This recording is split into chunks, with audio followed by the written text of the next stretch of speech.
Welcome to linguist. آج کے lecture میں ہم اپنا دوسرا ٹینس سمپل پاسٹ سیکھیں گے اور اسی آسان اور کامیاب طریقے سے سیکھیں گے جیسے ہم نے پہلا ٹینس سمپل پریزنٹ سیکھا تھا. تو آئیے شروع کرتے ہیں. اچھا، اس سے پہلے میں آپ کو یہ بتا دوں، آپ نے یہ ویڈیو شروع سے لے کے اینڈ تک دیکھنی ہے تاکہ آپ کو اس کا بھرپور فائدہ ہو. صحیح؟ اچھا، ٹینس از گرامر کا بڑا امپورٹنٹ حصہ ہے. گرامر کیا ہے؟ Grammar is the science which deals with the rules of a language. Grammar وہ سائنس ہے جس کا تعلق زبان کے اصولوں کے ساتھ ہے. یعنی گرامر سے مراد یہ ہے کہ جب آپ جو انگریزی بولیں گے اس میں غلطی کوئی نہیں ہوگی. یعنی لکھنے میں بھی وہ 100% صحیح ہوگی اور بولنے میں بھی وہ 100% صحیح ہوگی. جو لفظ ٹینس ہے نا، یہ 13ویں صدی کے فرانسیسی لفظ ٹینس سے نکلا ہے. اور ٹینس ایک بہت پرانے لطینی زبان کے لفظ ٹیمپس سے نکلا ہے، اور ٹیمپس کا مطلب ہے ٹائم. اور ٹائم دیکھنے کے لیے ہمیں ضرورت ہے ورب کی. تو اصل میں ورب ہی ٹینس ہے. آپ یہ کہہ سکتے ہیں کہ ورب یا ورب کے درمیان ہونے والی تبدیلیاں ہی ٹینس ہے. ویسے ٹینس کی اپنی سادہ ترین تعریف یہ ہے: form of a verb which is used for showing when something happens. Verb کی ایسی فارم جو ہمیں یہ بتاتی ہے کہ کوئی کام کب ہوتا ہے. یعنی tense tells us about the time of action, کہ ٹینس ہمیں یہ بتاتا ہے کہ کوئی کام کب ہوتا ہے. آپ سادہ لفظوں میں یہ سمجھیں کہ آپ نے ورب کو سیکھ لیا تو ٹائم کو بتانا سیکھ لیا، اور آپ نے ٹینس کو سیکھ لیا. جو لفظ ورب ہے نا، یہ ایک لطینی زبان کے لفظ وربم سے نکلا ہے جس کا مطلب ہے اے ورڈ. تو اصل میں اس کا مطلب ہے دا موسٹ امپورٹنٹ ورڈ، یعنی اہم ترین لفظ فقرے کا. آپ سمجھیں کہ سمپل پاسٹ سب سے آسان ٹینس ہے، یعنی ورب کی سیکنڈ فارم، اور آپ نے سمپل پاسٹ سیکھ لیا. کہاں پہ؟ فقرے کے درمیان میں، یعنی سبجیکٹ اور آبجیکٹ کے درمیان میں موجود second form simple past tense بناتی ہے. It's that easy. یہ اتنا آسان ٹینس ہے. تو اس کو ہم آج دو ڈیفرنٹ ٹیکنیک سے سیکھیں گے: مونولنگول یعنی ایک ہی زبان کو یوز کر کے، اور ملٹائی لنگول یعنی دو زبانوں کو یوز کر کے. تو سب سے پہلے اگر کوئی آپ سے پوچھتا ہے کہ سمپل پاسٹ ٹینس کیسے بنتا ہے، تو آپ سمپلی بولیں کہ ورب کی second form simple past tennis یا پاسٹ انڈیفینٹ ٹینس بناتی ہے. یہ استعمال ہوتا ہے ماضی کے ایسے کاموں کے لیے جو ماضی میں شروع ہوئے اور ماضی میں ہی مکمل ہو گئے یا ماضی میں ہی ختم ہو گئے. جیسے کوئی آپ سے یہ پوچھتا ہے کہ آپ نے اپنا کل کا دن کیسے گزارا، تو وہ آپ سمپل پاسٹ یا پاسٹ انڈیفینٹ میں بیان کر سکتے ہیں. تو آپ کہہ سکتے ہیں: well I got up early in the morning, then I took breakfast, then I got ready to go to my office. I spent about 6 hours at my office. I came back in the afternoon. اب ہم اسے multi lingual approach اور یعنی آسان ترین طریقے سے سیکھیں گے کہ سمپل پاسٹ کیا ہے، اس کو کس طرح سے ہم بناتے ہیں اور اسے کیوں استعمال کیا جاتا ہے. تو سب سے پہلے ہم چلتے ہیں اردو کی پہچان کے پاس. اگر فقرے کے آخر پہ یا یا الف آ جائے تو ہم کہتے ہیں یہ سمپل پاسٹ کا فقرہ ہے. جیسے ایک فقرہ آپ کے سامنے ہے: علی نے کرکٹ کھیل لی. تو اس فقرے میں ہم تین چیزیں نکالیں گے: علی سبجیکٹ، کرکٹ آبجیکٹ، اور کھیلی ورب.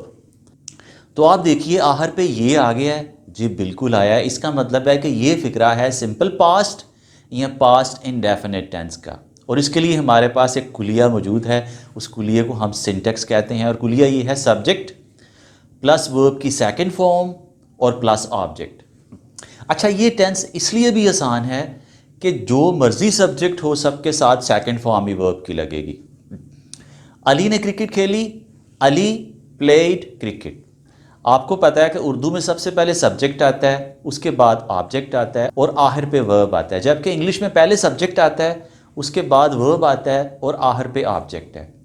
اردو میں ٹینس آخر پہ ہے، جبکہ انگریزی میں ٹینس درمیان میں موجود ہے، اور ہم اسے درمیان میں ہی لگائیں گے. ہمارے پاس کلیہ ہے سبجیکٹ، ورب کی سیکنڈ فارم اور آبجیکٹ. تو وہ کہتا ہے سب سے پہلے سبجیکٹ لے کے. اب ہمارے پاس اردو میں سبجیکٹ رائٹ سائڈ پہ سب سے شروع میں موجود ہے علی. اس کے بعد وہ کہتا ہے ورب کی سیکنڈ فارم لے کے آؤ، کیا ہوگی؟ پلیڈ. اور آخر پہ وہ کہتا ہے آبجیکٹ لے کے آؤ. اردو میں آبجیکٹ دوسرے نمبر پہ موجود ہے، کرکٹ. علی نے کرکٹ کھیلی، علی پلیڈ کرکٹ. اب ایک فقرہ ہے: میں لاہور گیا. I went to Lahore. میں نے اس کو دعوت دی. I invited him. تم نے سچ بولا. You spoke the truth. اچھا، ورب کی بنیادی طور پہ دو قسمیں ہیں: ریگولر اور irregular verbs. Regular verbs وہ ہوتے ہیں جن کی سیکنڈ اور تھرڈ فارم ڈی اور ای ڈی پہ ختم ہوتی ہے، اور irregular verbs وہ ہوتے ہیں جن کی یا تو تینوں فارمز ایک ہوتی ہیں، جیسے put اور put، یا تینوں فارمز ڈیفرنٹ ہوتی ہیں، steal، stole اور stolen، یا پہلی فارم ڈیفرنٹ ہوتی ہے لیکن دوسری دو فارمز ایک جیسی ہوتی ہیں لیکن وہ ڈی اور ای ڈی پہ ختم نہیں ہوتی، جیسے build اور built۔ اگر ہم نے سمپل پاسٹ یا پاسٹ انڈیفینٹ کا نفی بنانا ہو تو اس کے لیے ہمارے پاس کلیہ ہے subject plus did not plus ورب کی پہلی فارم اور پلس آبجیکٹ۔ اچھا، جب بھی ہم نفی بنائیں گے تو ہم ڈڈ ناٹ لگائیں گے اور فارم کون سی ہو جائے گی؟ پہلی۔ علی نے کرکٹ نہیں کھیلی، علی ڈڈ ناٹ پلے کرکٹ۔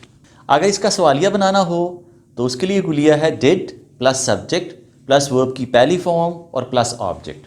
جیسے کیا علی نے کرکٹ کھیلی؟ ڈڈ علی پلے کرکٹ، یعنی فارم کون سی ہو جائے گی؟ پہلی۔ اچھا، یہ تو ہم نے ڈڈ سے سادہ سوالیے کیے تھے، اس کے بعد ہے کہ ڈبلیو ایچ کویشچن ورڈز کو ہم نے کیسے ٹیکل کرنا ہے، تو آئیے وہ بھی دیکھتے ہیں۔ آپ سادہ سوالیہ فقرے سے پہلے اگر ڈبلیو ایچ ورڈ لگا دیتے ہیں تو یہ ڈبلیو ایچ ورڈز کویشچنز بن جاتے ہیں، اور ہم 4 کریں گے: when, where, why, how. When did you play cricket? Where did you play cricket? How did you play cricket? And why did you play cricket. تو آپ دیکھیں شروع میں ہم نے ڈبلیو ایچ ورڈس کو رکھا ہے اور اس کے بعد ہم نے اسی فارمولے کو دوبارہ بڑی آسانی سے اتار لی ہے، اور بڑی آسانی سے ہمارے پاس W H words questions form ہو گئے ہیں۔ اچھا، اس کے بعد سوال یہ ہے کہ ہم سمپل پاسٹ کو کیوں یوز کرتے ہیں؟ تو نمبر 1 پہ ماضی کے ایسے کاموں کے لیے جو ماضی میں شروع ہوئے اور ماضی میں ہی ختم ہو گئے، جیسے علی پلیڈ کرکٹ ماضی کا واقعہ ہے، I helped him میں نے اس کی مدد کی ماضی کا واقعہ ہے۔ اچھا، یہ ٹائم کے ساتھ بھی یوز ہو سکتا ہے اور ٹائم کے بغیر بھی یوز ہو سکتا ہے، جیسے علی پلیڈ کرکٹ ٹائم کے بغیر ہے، اور علی پلیڈ کرکٹ یسٹرڈے یہ ٹائم کے ساتھ ہے۔ آپ اپنی روٹینز کو بیان کر سکتے ہیں جو کہ گزشتہ کل کی تھی یا ماضی کی routines. I got up early in the morning, I went to the park for jogging, I spent about 30 minutes there to do workout, I came back at 7 a.m. in the morning, then I got dressed to go to my office, I took breakfast, then I went to my office, I spent about 5 hours there, then I got back, I took tea۔ اس طرح آپ اپنی routines کو بیان کر سکتے ہیں۔ اچھا، یہ ٹینس اس لیے بھی اہم ہے کہ یہ بڑے فقرے بنانے کے کام آتا ہے جنہیں ہم کمپلیکس سینٹنسز کہتے ہیں۔ ہم انہیں انڈائریکٹ سینٹنسز بھی کہہ سکتے ہیں، جیسے he said that he was waiting for me, I told him that I would be late, he said that he could not come in time۔ تو آپ دیکھیں فقرے کے 2 حصے ہیں۔ پہلے حصے میں عام طور پہ سمپل پاسٹ آتا ہے، آگے کوئی بھی ٹینس آ سکتا ہے، عام طور پہ وہ ماضی میں ہی جائے گا۔ آخر پہ میں یہ چاہوں گا کہ آپ اس کی پریکٹس کریں، کم از کم 10 to 20 سینٹنسز بنائیں، ان کو لکھیں اور اس کے بعد بار بار بولیں۔ They say you are what you repeatedly do، کہ آپ وہی ہیں جو آپ بار بار کر رہے ہوتے ہیں۔ آپ اپنے آپ کو لیول آف ایکسپرٹیز پہ کیسے لے کے جاتے ہیں؟ جب آپ اپنے آپ کو پریکٹس میں پرفیکٹ کر لیتے ہیں۔ Practice makes a man perfect. کوئی بھی چیز سیکھنے کے لیے اس کی مشق انتہائی ایمانداری سے کی گئی ایکسرسائز بہت ضروری ہے، اور یہ آپ کو بڑا بینیفٹ دے گی۔ آئی ہوپ کہ آپ کو صحیح سمجھ آئی ہوگی۔ Thank you very much, God bless you.